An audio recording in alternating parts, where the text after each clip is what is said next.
શું ધવલભાઈ? હા, કેમ છો? બસ મજામાં. તમારે કેવું ચાલે? અરે આપણે તો ક્યાં કોઈ ચિંતા જ હોય, આપણે તો રાજા કહેવાય. અરે યાર તમારી વાત થઈ યાર. તો પછી અરે યાર મારી ચિંતા થઈ ગઈ યાર. શું થયું?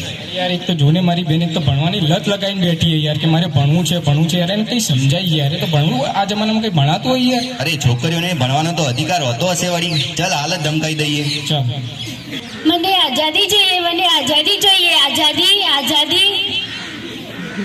એ છોકરી, જો તારે આ સમાજનો હિસ્સો બનવો હોય અને સમાજમાં રહેવું હોય તો આ તારા જે સપના છે અને તે જ્યારે તારે ભણવાનું જે સપનું છે એ મૂકી દેજે અને સમાજ કે એ પ્રમાણે જ કરજે.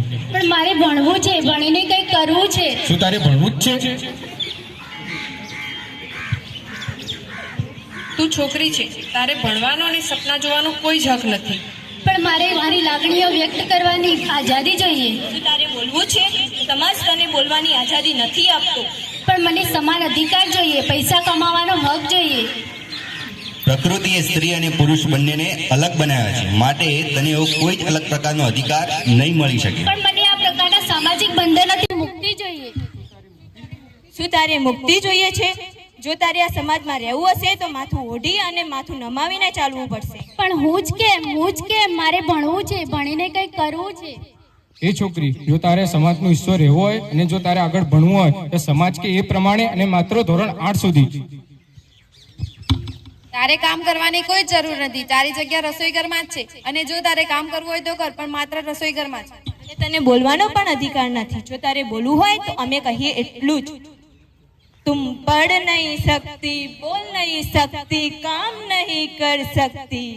तुम बोल नहीं सकती, बोल नहीं सकती, काम नहीं कर सकती. આ કેવો સમાજ છે જે મને બોલવાની, વિચારોને અભિવ્યક્ત કરવાની સ્વતંત્રતા આપતો નથી? શા માટે? કારણ કે હું એક છોકરી છું, હું પણ માણસ છું. મને પણ માણસના દરેક અધિકાર જોઈએ. મને ન્યાય જોઈએ, મને ન્યાય જોઈએ.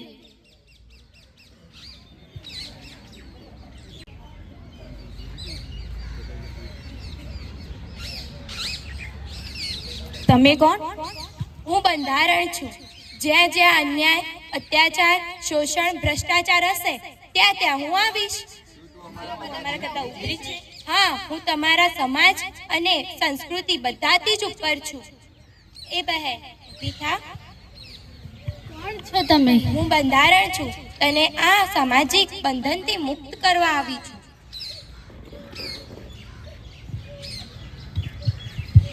એમ તું કહે ને અમે થોડા માની લેવાના. આ ભારતીય બંધારણનું પુસ્તક છે. લો, આ વાંચી લો.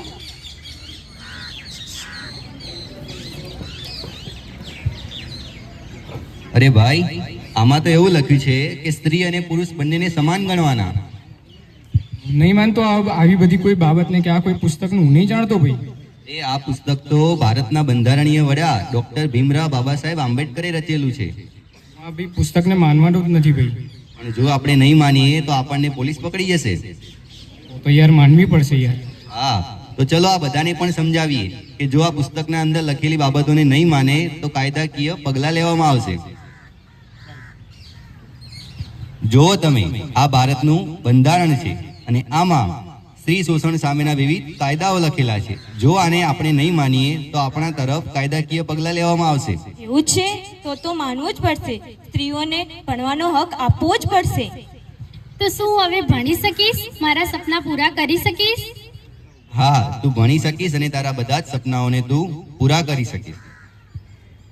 તો જો મિત્રો, આ આપણા ભારતનું બંધારણ છે કે જેના રચયિતા ડોક્ટર ભીમરાવ બાબા સાહેબ આંબેડકર છે. એમણે ભારતના દરેક નાગરિકને 6 મૂળભૂત અધિકારો આપ્યા છે, જેમાં પહેલો અધિકાર છે સમાનતાનો અધિકાર.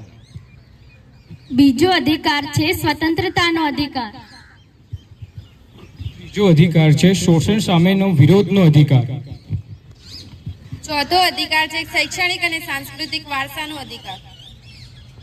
પાંચમો અધિકાર છે ધાર્મિક સ્વતંત્રતાનો અધિકાર. છઠ્ઠો અધિકાર છે બંધારણીય ઇલાજોનો અધિકાર. આ બધા જ સામાજિક, બંધારણો આ ભારતીય બંધારણમાં લખેલા છે. તેથી દરેકને હું કહું છું કે કોઈ પણ ભેદભાવ રાખવો જોઈએ નહીં. કોઈ પણ જાતિ સામે કોઈ પણ ભેદભાવ રાખવો જોઈએ નહીં. તો વિદ્યાર્થી મિત્રો, આ નાટક દ્વારા આપ સમક્ષ એટલી જ અપીલ છે કે સમાજમાં ઘણી બધી માન્યતાઓ છે, પરંતુ આપણે એ માન્યતાઓથી પર રહીને કોઈ પણ જાતીય ભેદભાવ રાખવા જોઈએ નહીં.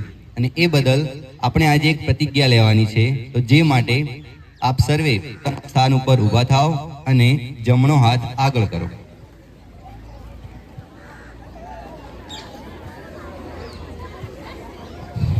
હું આજથી આજથી પ્રતિજ્ઞા લઉં છું કે પ્રતિજ્ઞા લઉં છું કે ભારતના બંધારણમાં ભારતના બંધારણમાં દરેક નાગરિકને દરેક નાગરિકને આપવામાં આવેલા આપવામાં આવેલા તમામ અધિકારોનું તમામ અધિકારોનું ચુસ્તપણે પાલન કરીશ. ચુસ્તપણે પાલન કરીશ. અને જો કોઈ અને જો કોઈ તેનું ઉલ્લંઘન કરતું હશે તેનું ઉલ્લંઘન કરતું હશે તો તેને અટકાવીશ અને તેને સામે કાયદાકીય પગલાં લઈશ. અને તેને સામે કાયદાકીય પગલાં લઈશ. જય હિન્દ, જય ભારત. જય હિન્દ, જય ભારત.